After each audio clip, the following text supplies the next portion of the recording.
বসিরহাট মহকুমার হারোয়া থানার অন্তর্গত কুলটি গ্রাম পঞ্চায়েতের সমসপুর পশ্চিমপাড়া এলাকায় রাস্তায় বেহাল দশা। দীর্ঘ 10 বছর এই রাস্তা দিয়ে প্রতিনিয়ত চলাচল করে হাজার হাজার মানুষ। ঘোষপুর, সমসপুর, নয়াপত্তন, মাখলা, তেঘরিয়া, কামারগাতি সহ 2-10টি গ্রামের চলাচলের একমাত্র মাধ্যম এই রাস্তা। কিন্তু এই রাস্তার বেহাল দশা, তাই প্রায়শই দুর্ঘটনার সম্মুখীন হচ্ছেন এলাকাবাসী। পাশাপাশি এই রাস্তা দিয়েই পার্শ্ববর্তী কামারগাতি উচ্চ বিদ্যালয়ে যাতায়াত করে শত শত স্কুল পড়ুয়া। সামান্য বৃষ্টি হলেই বৃষ্টির জল রাস্তার উপরে উঠে আসে, তখন বিদ্যালয়ে যেতে সমস্যার সম্মুখীন হন পড়ুয়ারা। বহুবার স্থানীয় প্রশাসনকে জানিয়েও কোনো সুরাহা হয়নি। স্থানীয় গ্রামবাসীরা জানান, জনপ্রতিনিধিরা ভোট নেওয়ার সময় প্রতিশ্রুতি দেয়, কিন্তু ভোট মিটে গেলে তাদেরকে দুর্বীক্ষণ যন্ত্র দিয়েও দেখতে পাওয়া যায় না। গ্রামবাসীদের এখন একটাই দাবি, এই রাস্তা সংস্কার করা হোক, যাতে তারা এই ভোগান্তি থেকে মুক্তি পায়। আমাদের দাবি হলো রাস্তা। আমাদের দাবি এই রাস্তাটা কামারগাতি হাই স্কুল পর্যন্ত খারাপ আছে। খারাপ বলতে ব্যাপক খারাপ। বর্ষাকালে তো যাওয়া যাচ্ছে না। তারপরে আমাদের এই গ্রামে এই সমসপুর, ঘোষপুর, এর পিছনে আছে বাজার। এখান থেকে কামারগাতির ছেলেপিলেরা স্কুলে যেতে পারে না, ছাত্রছাত্রীরা যেতে পারে না।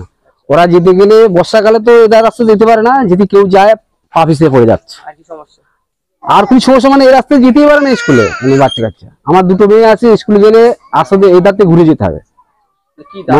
আমাদের দাবি রাস্তা, আমাদের রাস্তা দিতে হবে, করে দিতে হবে ওই নির্বাচনের আগে। আপনারা মানে স্থানীয় পঞ্চায়েত সদস্য বা যারা নেতৃত্ব আছে তাদেরকে জানিয়েছেন? এই পর্যন্ত অনেকবার জানিয়েছি, দরখাস্ত দেওয়া হয়েছে। আমরা গ্রামবাসী সবাই মিলে একটা দরখাস্ত করা হয়েছে, কোনো কাজ হয়নি। দরখাস্তের কোনো কাজ হয়নি, কোনো এলা হয়নি।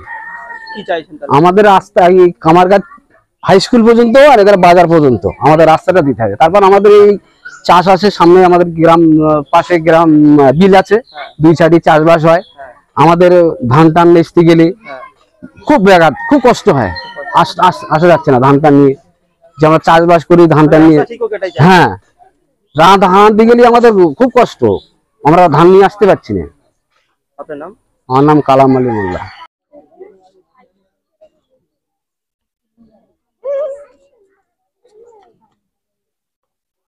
আমাদের দাবি হচ্ছে এই রাস্তা বহুত দিন থেকে খারাপ আছে, আজ 15 বছর ধরে। 15 বছর ধরে খারাপ হচ্ছে। অনেক স্কুলি ছেলেপিলেরা যায়, হ্যাঁ যেতে পারছেন না, তারা পড়ে গিয়ে আমাদের হাত ভেঙে যাচ্ছে। আমরা চলতে পারিনি, বাড়িতে হাত ভেঙে গেছে পড়ে গিয়ে। আর কি সমস্যা? আর সমস্যা আমাদের একটাই, যে আমাদের রাস্তাটা হোক।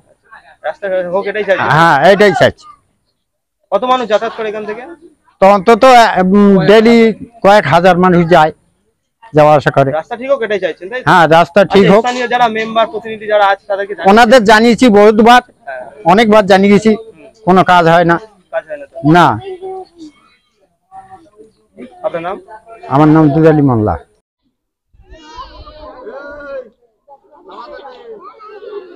আগুন জ্বালিয়ে বিক্ষোভ দেখাবেন, কি দাবি? দাবি দীর্ঘদিন, এই 2009 সাল থেকে আর এই 2025 সাল পর্যন্ত এই রাস্তাটা এখনো পর্যন্ত কোন বিধায়ক, 3বার বিধায়ক হয়েছে, একবার সামনে পঞ্চায়েত নির্বাচন হয়েছে, জেলা পরিষদ হয়েছে, খাদিজা খাতুন সে এসে বলেছে এই রাস্তা আমি প্রতিশ্রুতি দিয়ে যাচ্ছি, আমি ভোটে জিতে এসে এই রাস্তাটা করে দিয়ে যাব। এখনো পর্যন্ত সে রাস্তা করেনি, প্রতিশ্রুতি ভঙ্গ। মানুষের যখন ভোট আসে তখন মানুষের দাঁড়ে দাঁড়িয়ে আসে, আর ভোট যখন মিটে যায় মানুষ তখন এই নেতার দাঁড়ে দাঁড়িয়ে যায়। নেতাকে কোনোদিন কোনো মানে দূরবীন দিয়েও মানুষের সেই নেতাকে খুঁজে পাওয়া যাচ্ছে না। আর এই আজও পর্যন্ত দিয়ে এই রাস্তা ঘোষপুর বাজার থেকে আর কামারগাতি হাই স্কুল পর্যন্ত এই রাস্তাটা দীর্ঘদিন কয়েক বছর কিছু মানুষের পড়ে ওখানে কারোর পা ভেঙে গিয়েছে, কারোর হাত ভেঙে গিয়েছে। একটা গর্ভবতী মহিলা যাচ্ছিল, সে ওখান থেকে গিয়ে পড়ে তার পা ভেঙে গিয়েছে এবং বাচ্চাটা নষ্ট হয়ে গিয়েছে।